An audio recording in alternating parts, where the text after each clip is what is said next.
Acara penggalangan dana yang digelar teman Ahok menjadi terobosan baru penggalangan dana bagi calon kepala daerah yang akan bertarung dalam pilkada. Seperti apa penggalangan dana yang dilakukan dalam teman Ahok Fair? Rekan saya Ani Rahmi akan menyampaikannya untuk Anda. Silakan Ani. Valerina dan juga pemirsa, pada akhir pekan lalu persisnya pada tanggal 28 hingga 29 Mei 2016 teman Ahok menggelar Teman Ahok Fair. Nah, kita akan melihat lebih dalam mengenai penggalangan dana yang dilaksanakan oleh teman Ahok ini. Inilah cara Ahok untuk menggalang dana. Teman Ahok Fair sebetulnya adalah acara bazar dan juga pentas musik yang digelar di Pancoran, Jakarta Selatan. Acara dengan tema Sejuta Teman, Sejuta Harapan ini dimeriahkan oleh sejumlah musisi nasional juga musisi-musisi indie. Seperti misalnya ada Project Pop, Iis Dahlia, White Shoes and the Couple Company, Seikoji, Keroncong Tugu, Kafrino, juga ada Gambang Kromong, Palang Pintu dan sebagainya. Acara Teman Ahok Fair ini berhasil mengumpulkan dana sebesar 1,4 miliar rupiah. Namun sebetulnya 1,4 miliar rupiah ini adalah target yang ditetapkan oleh teman Ahok. Dan mereka optimistis bahwa target ini akan tercapai mengingat pada Sabtu pagi saja sebelum event ini digelar sudah terkumpul dana sekitar 1,1 miliar rupiah. Dana 1,1 miliar ini sudah berasal dari sewa stand, lalu penjualan tiket pre-sale dan juga dari sponsor-sponsor yang masuk. Dan biaya yang dihabiskan untuk penyelenggaraan acara Teman Ahok Fair adalah sekitar 600 juta rupiah. Dari penjualan souvenir saja selama 2 hari, Teman Ahok bisa mengantongi dana sekitar 350 juta rupiah. Kita lihat berikutnya pemirsa, untuk mereka yang tertarik mengikuti Teman Ahok Fair untuk datang ke sana dikenakan tiket masuk seharga Rp35.000. Di acara bazar ada 75 stand yang diantaranya berisi stand yang bertemakan anak dan juga edukasi lengkap dengan permainan ramah anak. Bahkan ada stand yang menjual peralatan rumah tangga, stand-stand milik komunitas, stand menjual pakaian, makanan, minuman, otomotif hingga properti.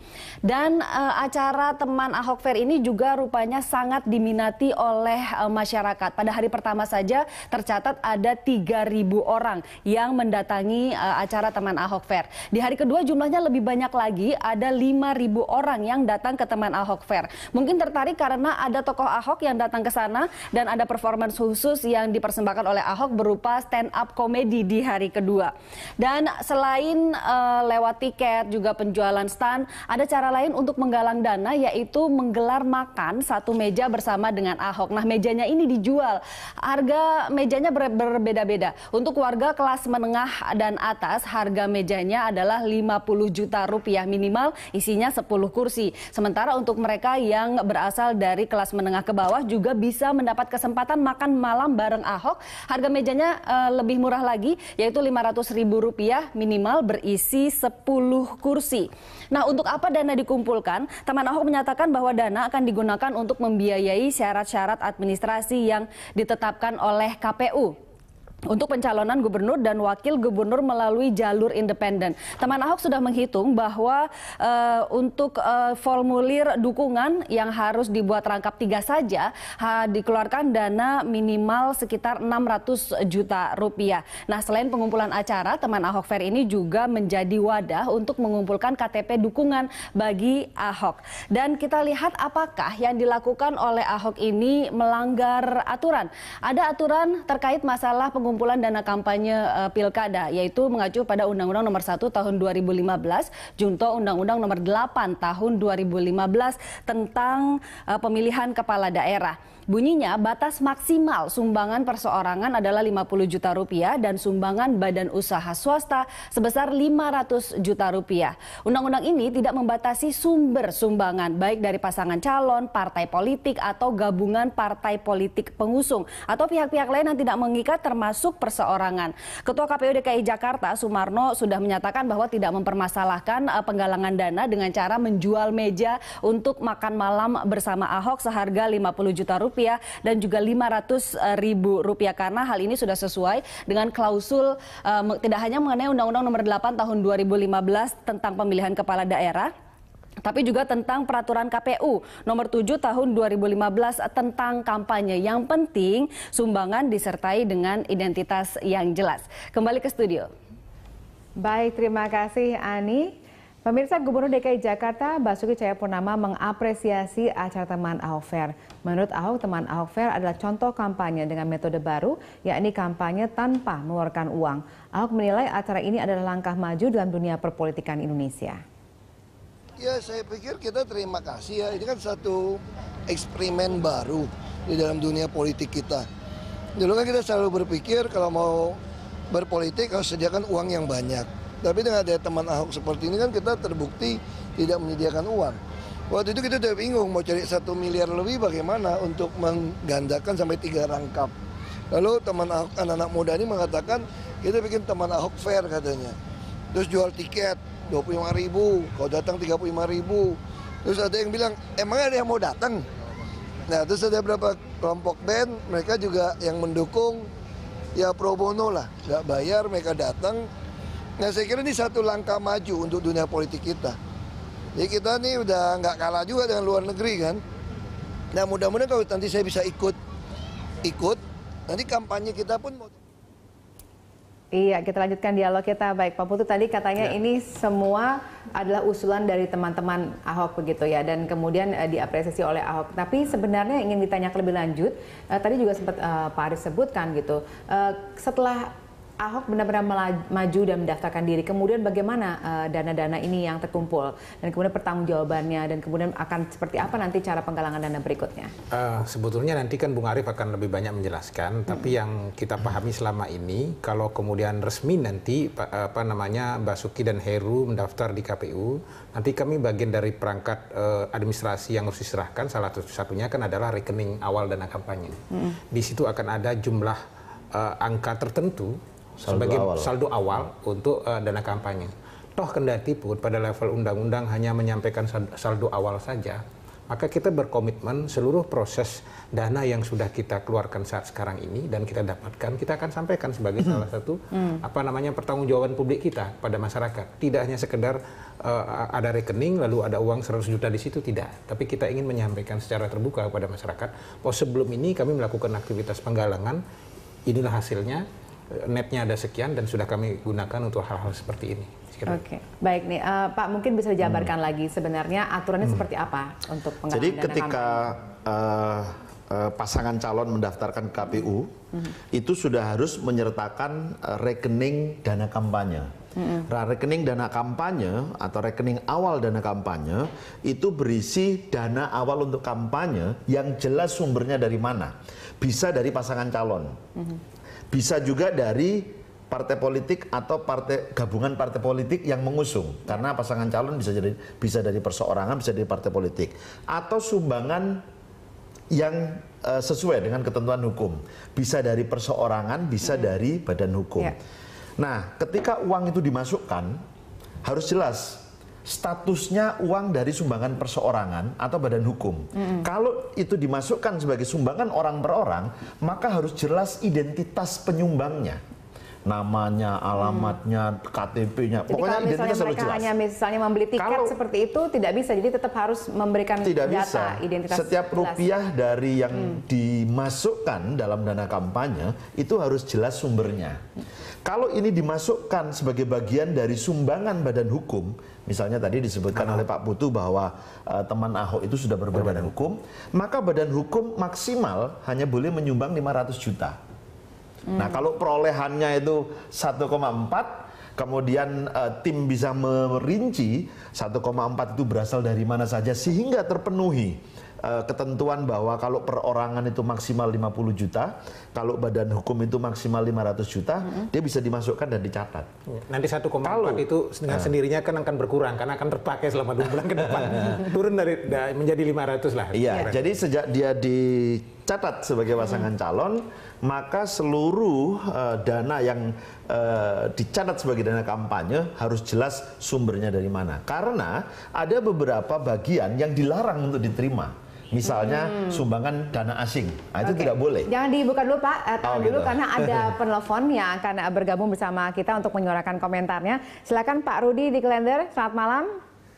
Selamat malam Berita Satu, selamat malam Pak Putu. Selamat malam Pak Rudi. Ahok. Silakan Pak komentar Anda. Ini sangat bagus. Ini sebenarnya pendidikan politik untuk partai-partai yang lain, yang cagup-cagup yang lain. Kita harus contohi Ahok, ya. Dia menggalang dana, ibaratnya ngamen untuk danai politik dia, ya kan. Tapi kalau bagi saya sih belum ada sih calon gubernur yang mendampingi tingkat popularitas ini Ahok, belum ada. Baik. Saya termasuk salah satu simpatisan Ahok yang diam-diam. Baik, Bapak memang tampaknya adalah salah satu pendukung Ahok. Tapi kalau misalnya dilihat dari cara penggalangan dana sendiri, bagaimana komentar Anda? Setuju tidak seperti ini caranya? Sangat bagus itu, Bu. Sangat bagus itu. Sangat bagus. Dan kita tim bayangan, dibilang orang tim siluman untuk Ahok. Saya sudah 800 KTP loh. 800 KTP yang kita sudah sodorkan untuk panitia, dan panitia sendiri tidak tahu. Terima kasih Pak Rudi sudah bergabung bersama kami. Iya, baik Pak Arief, ini tadi ada yang sebenarnya larangan atau rambu-rambu yang harus diperhatikan oleh mungkin teman-teman Ahok ke depannya, apa saja itu? Ya, pertama sumbangan itu harus diidentifikasi dengan jelas. Kedua, batasan sumbangan-sumbangan itu tidak boleh dilampaui, 50 juta, 500 juta. Asing tidak boleh. Asing. Pemerintah daerah tidak boleh. Jadi misalnya ini pemerintah provinsi nyumbang untuk dana, itu nggak boleh. Ketiga, BUMN, BUMD atau perusahaan negara tidak boleh memberikan sumbangan. Nah, kalau ketahuan maka itu harus dilaporkan dan tidak boleh digunakan. Nah, gitu. Baik, Pak, kemarin dari masuknya dana dari mana saja itu sudah pernah belum ada pendataan? Kalau sejauh ini teman-teman Ahok kan tetap konsisten untuk tidak menerima dana tunai. Ya. Ketika perkumpulan ini, teman Ahok ini sebagai badan hukum dibentuk, memang ada dana awal untuk melakukan pengorganisasian termasuk penyewaan tempat dan alat-alat perkantoran segala macam, itu 500 juta dari salah seorang simpatisan.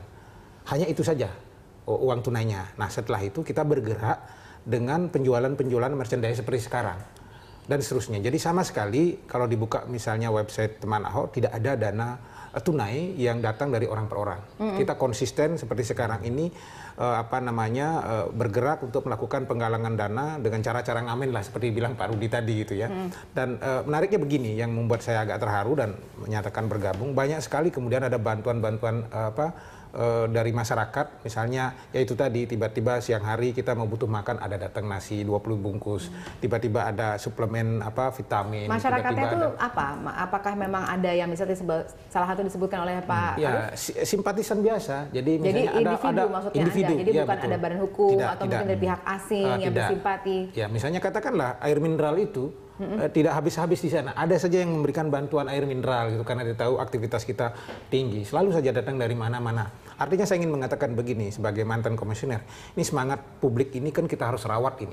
Kita harus rawat. Apa yang kita sebut sebagai bentuk demokrasi partisipatoris ini kan kita harus rawat. Sebenarnya dari dulu kita kan bermimpi seperti itu. Tidak hanya di Jakarta, tapi ini bila perlu harus terjadi dalam seluruh pilkada dan seluruh Indonesia. Kalau itu bisa terjadi, maka tugas Bung Arief ini akan sangat ringan dan kawan-kawan selanjutnya nanti. Gitu. Jadi kalau menurut Anda lebih banyak individu ya yang Nah, kalau Pak Arief, Anda melihat ini kalau individu kemudian mereka menyumbang dalam bentuk yang besar, apa kemudian yang Anda bisa lihat atau mungkin yang perlu diperhatikan oleh teman-teman? Ya, yang harus diperhatikan dan teman-teman harus teliti ya.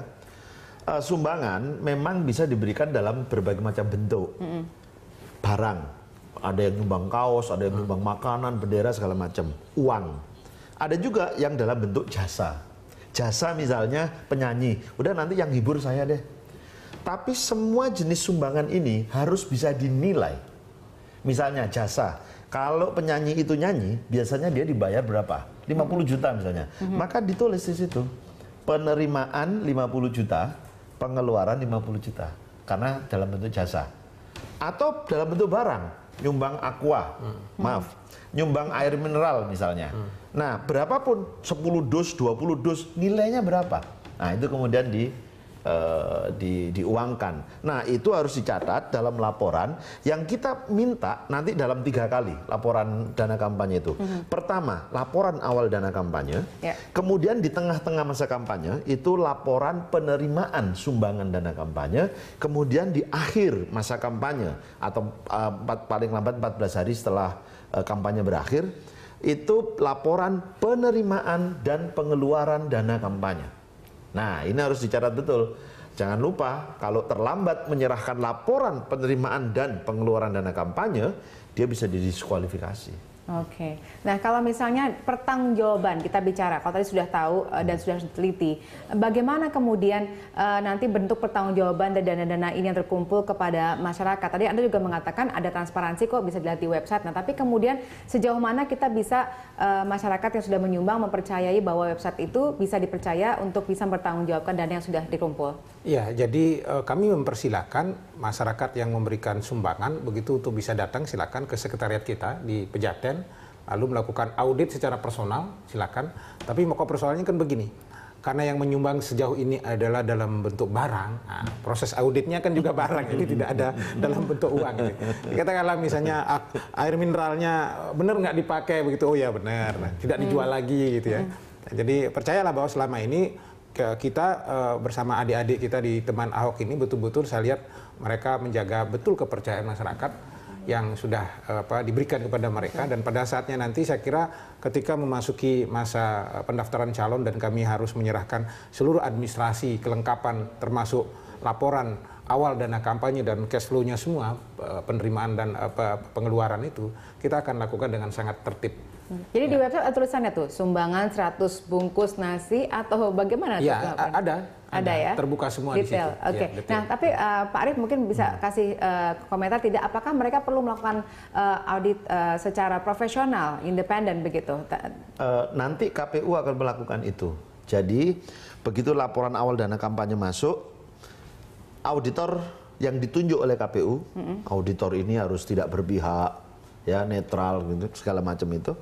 Dia yang akan mengaudit nanti. Nah, kalau teman-teman Ahok punya auditor sendiri ya silakan saja. Tapi bagian kami nanti setelah ada pasangan calon yang ditetapkan. Oke, baik. Kita ada penelpon lagi, Pak Iskandar di Halmahera yang sudah tersambung melalui sambungan telepon. Silahkan Pak, selamat malam dengan komentar Anda.